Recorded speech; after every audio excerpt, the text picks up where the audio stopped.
కేంద్రంలోని బీజేపీ ప్రభుత్వం జమిలీ ఎన్నికలు నిర్వహించడానికి ప్రయత్నం చేస్తుందని సిపిఐ జిల్లా కార్యదర్శి ముడుపు ప్రభాకర్ అన్నారు. తమాషా పద్ధతి ప్రకారంగానే ఎన్నికలు జరగాలని వారు డిమాండ్ చేశారు.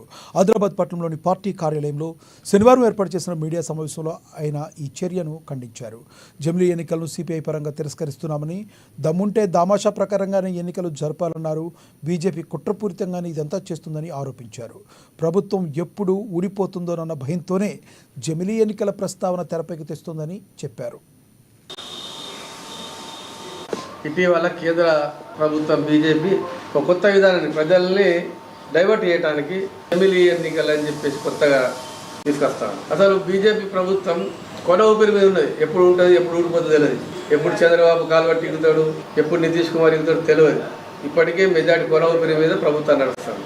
12వ పార్లమెంటు సమావేశంలో మన నల్గొండ ఎంపీ సుధాకర్ రెడ్డి సిపిఐ జాతీయ కార్యదర్శి ఒక నినాదం ఇచ్చాడు. సుధాకర్ రెడ్డి గారు దామాషా పద్ధతిలో ఎన్నికలు జరగాలి. ప్రజాస్వామ్యంలో భారత రాజ్యాంగంలో కానీ ప్రపంచాల అనేక దేశాల్లో కానీ కొన్ని దేశాల్లో ఉన్నాయి దామాషా పద్ధతి. దామాషా పద్ధతిలో ఏ ఒక్క ఓటు కూడా వృధా కాదు.